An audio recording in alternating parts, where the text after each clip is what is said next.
మా టీవీ ప్రేక్షకులందరికీ నా హృదయపూర్వక నమస్కారములు. మీ ఆరోగ్యం మీ చేతుల్లో అనే కార్యక్రమానికి మీ అందరికీ స్వాగతం. ఈ కార్యక్రమంలో మాంసాహార రహస్యాలు తెలుసుకుంటూ ఉన్నాం.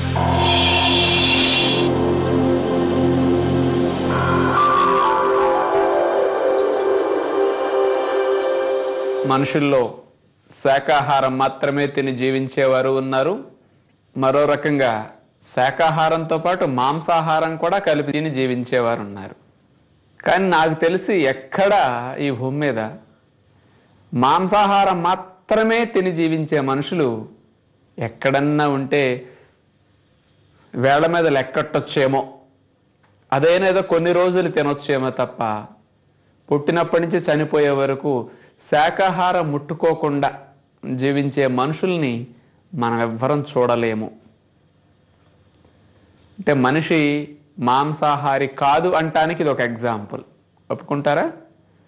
అంటే అన్నం తినకూడదు, కూర తినకూడదు, పండు తినకూడదు, గింజలు తినకూడదు, దుంపలు తినకూడదు, కాయలు తినకూడదు. కేవలం జంతువు నుంచి వచ్చే మాంసము, గుడ్లు, తన పాలు, పెరుగు, వెన్న, నెయ్యి, మేగడ, జంతు సంపదనే వాడుకోవాలి. మరి ఎవరైనా ఉన్నారా? మరి ఎందుకు శాకాహారాన్ని ఎక్కువగా తింటూ మాంసాహారాన్ని కొంచెం తింటున్నారు అంటే, అలా తింటేనే మనం బ్రతుకుతాం. దీని డోసు ఇంకా పెరిగిపోయి శాకాహారం తగ్గిపోయింది అనుకోండి, చాలా సమస్యలు త్వరగా వచ్చేస్తాయి. మరి ఇక్కడ మనందరికీ మాంసాహారం, పోషకాహారాలు ఎలా ఉంటాయో తెలియాలి. అందుకని ఈరోజు ప్రత్యేకంగా మాంసాహారంలో పోషకాలు అనే అంశం గురించి తెలుసుకోబోతున్నాం. చాలామంది ఆదివారం వచ్చిందంటే తెలుసు కదా, చేపల మార్కెట్లన్నీ బిజీగా ఉంటాయి. శని ఆదివారాలు సెలవులు వచ్చాయంటే దాబాలు, హోటల్స్ బాగా డిమాండ్గా ఉంటాయి. అందరూ సెలవు రోజుల్లో, అతిథులు వచ్చిన పండగలప్పుడు బాగా ఎంజాయ్ చేస్తూ ఉంటారు మాంసాహారాన్ని.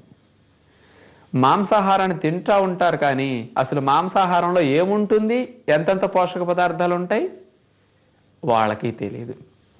ఇంకొక విశేషం ఏమిటంటే, మాంసాహారం అమ్మేవారికి కానీ, ఈ కోళ్ళు, చేపలు, గొర్రెల్ని పెంచేవారికి కానీ అసలు మాంసం కేజీలో పోషక పదార్థాలు ఏమేమి ఉంటాయి సామాన్యంగా తెలియదు వాళ్ళకి కూడా. ఏదో మనకు తినేయటం తెలుసు తప్ప ఏమేమి ఉంటాయని ఎందుకు ఆలోచన చేస్తాం మనం? అసలు మాంసాహారంలో మంచి పోషకాలు ఉంటాయి కాబట్టి వైద్యులు తినమని తెలియజేస్తూ ఉంటారు. మనకి ఎప్పుడైనా ఆపరేషన్ అయినా, కాళ్ళు విరిగి మంచం మీద పడుకున్నా, టీబీలు వచ్చినా, పవర్ఫుల్ మందులు వాడినా, నీరసంగా ఉన్నా బాగా మాంసం తిను, లేకపోతే ఇంట్లో వాళ్ళకి కూడా చెప్తారు బాగా మాంసం పెట్టండి, 2 పూట్ల కైమా కొట్టండి, ఇట్లా అంటుంటారు డాక్టర్లు కూడా. పెద్దలు అంటుంటారు, మరి డాక్టర్లు అంటున్నారు. మాంసాహారంలో పోషక పదార్థాలు ఏమున్నాయి మనకందరూ తినమంటున్నారంటే, మరి లోపల మనకి ఏమున్నాయి, ఏం చేరతాయి మనం మాంసాహారం తింటే? ఈ పోషకాహారాల గురించి తెలుసుకోబోతున్నాం. మనం ఇప్పుడు ఒక 6 రకాల మాంసాహార పదార్థాల్లో పోషకాలు తెలుసుకోబోతున్నాం. సర్వసాధారణంగా అందరూ వాడే 100 గ్రాముల పదార్థంలో ఉండే పోషక పదార్థాలు అన్నీ ఇస్తున్నాం. మీరు ఎవరైనా నోట్ చేసుకోవచ్చు, చాలా ముఖ్యమైన విషయాలన్నీ ఉంటాయి ఇక్కడ. 100 గ్రాముల కోడి మాంసంలో నీటి శాతం 72.2 గ్రాములు, మాంసకృతులు 25.9 గ్రాములు, కొవ్వు పదార్థాలు 0.6 గ్రాములు, పిండి పదార్థాలు 0. 100 గ్రాముల కోడి మాంసంలో శక్తి 109 క్యాలరీలు, లవణాలు మినరల్స్ అంటారు కదా 1.3 గ్రాములు, పీచు పదార్థాలు 0, కాల్షియం 25 మిల్లీగ్రాములు, ఫాస్ఫరస్ 245 మిల్లీగ్రాములు, ఐరన్ 0. కోడి మాంసంలో ఐరన్ లేదన్నమాట. 100 గ్రాముల కోడి మాంసం ఖరీదు 13 రూపాయలు ప్రస్తుతం ఉన్న మార్కెట్ రేటు ప్రకారం. 26వ తేదీ డిసెంబర్ నెల 2008వ సంవత్సరం మేము ఈ కార్యక్రమాన్ని రికార్డ్ చేసే రోజు ఈ రోజు లెక్కల ప్రకారం. ఇప్పుడు మేక మాంసంలో ఉన్న పోషక పదార్థాలు మనం తెలుసుకోబోతున్నాం.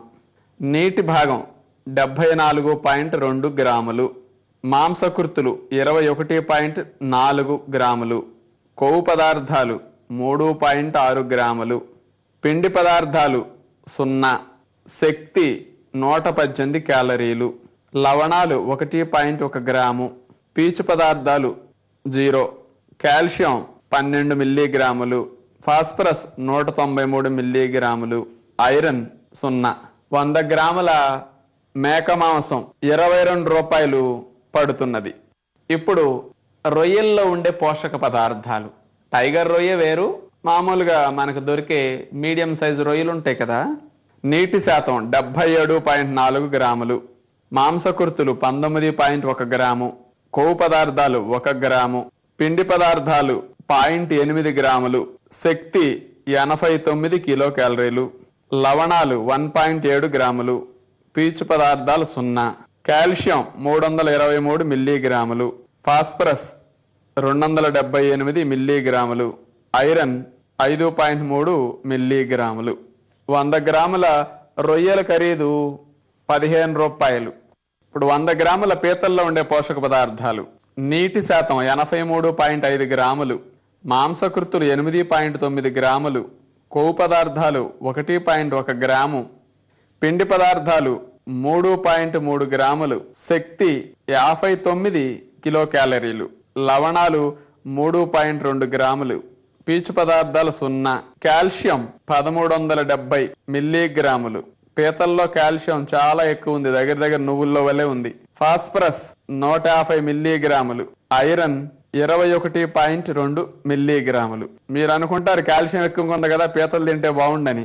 రేటు వాచిపోతుంది కదా. 100 గ్రాముల పీతలు 40 రూపాయలు పడతాయి. ఇప్పుడు బొచ్చి చేప పోషక పదార్థాలు చూద్దాం. 73.7 గ్రాములు నీరు అన్నమాట.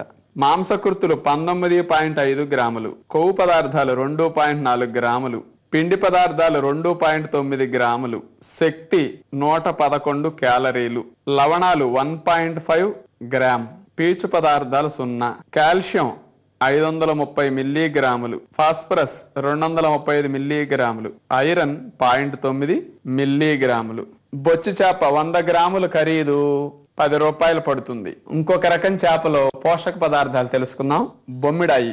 నీటి శాతం 79 గ్రాములు, మాంసకృతులు 14.3 గ్రాములు, కొవ్వు పదార్థాలు 2.5 గ్రాములు, పిండి పదార్థాలు 2.2 గ్రాములు, శక్తి 89 కిలో క్యాలరీలు, లవణాలు 2 గ్రాములు, పీచు పదార్థాలు 0, కాల్షియం 790 మిల్లీగ్రాములు, ఫాస్ఫరస్ 200 మిల్లీగ్రాములు, ఐరన్ 1.1 మిల్లీగ్రాము. బొమ్మిడాయి చేప 100 గ్రాముల ఖరీదు 25 రూపాయలు పడుతున్నది. డాక్టర్ గారు, మీరు చెప్పిన పోషక పదార్థాలు ఇంతకుముందు మాకు తెలియదు కాబట్టి ఇవి కరెక్టో కాదో కానీ ఇప్పుడు చెప్పాక ఇవే కరెక్ట్ అనుకుంటాగా, రేట్ల విషయంలో మాత్రం మీరు ఎక్కువ చెప్పేశారండి. బొచ్చి చేప 60 రూపాయలకి 50 రూపాయలకి వచ్చేస్తున్నది. మీరు మరి 100 గ్రాములు 10 రూపాయలు అంటే మరి కేజీ 100 రూపాయలు దాటిపోతున్నది కదా అనొచ్చు. నేను కరెక్టే చెప్పా. ఇప్పుడు మీరు వెళ్ళి ఒక కేజీ చేప కొనుక్కొస్తారు. కేజీ చేపను కొనుక్కొస్తే కేజీ చేప వండుకొని మనకు వస్తుందా? మరి అందులో పేగులు కూడా తినేస్తారా మీరు? తోళ్ళు, తోకలు, ఈ నోట్లో ఉండే కాస్త ఏవో ముళ్ళు లాంటివి ఉంటాయి కదా, మరి అట్లాంటివి ఏం చేస్తారు? తీసేస్తారు. 350 గ్రాములు పోతుంది ఈ వేస్ట్. అందుకని 100 గ్రాములు కేజీ కొనుక్కొస్తే మీరు 60 రూపాయలు పెట్టి మరి వచ్చేది చూడండి 650 గ్రాములే మీకు. అందుకని ఇక్కడ తినేటప్పుడు మనకు వెళ్ళే ముక్క 100 గ్రాములు రేట్ అంత అవుతుందన్నమాట. బొమ్మిడాయిలు 200 రూపాయలు 250 రూపాయల వరకు ఉంటాయి. పీతలు 250 రూపాయలు కేజీ. పీతలు కనుక కొనుక్కొస్తే మీరు 50% వేస్ట్ పోతుంది. 50% మనకు పనికొచ్చేది. అందుకని 250 రూపాయలు పెట్టి కొనుక్కొచ్చినా అది తినేసరికి కేజీ పీతలు 400 అయిపోతాయి మనకు గనక కూరకి. కానీ వేస్ట్ ఎక్కువ పోతుంది కాబట్టి రేట్లు ఎక్కువ అయిపోతాయి అన్నమాట. మరి ఇలా మాంసాహారం తినేవారికి మాంసకృతులు, పోషక పదార్థాలు ఇవన్నీ బాగా ఉన్నాయి. మాంసాహారం తింటేనే బలం ఉంటుంది, పోషక పదార్థాలు ఉంటాయి. మాంసాహారం తినకపోతే ఉండవు అనేది ఎక్కువగా మనకు వాడుకలో ఉంది.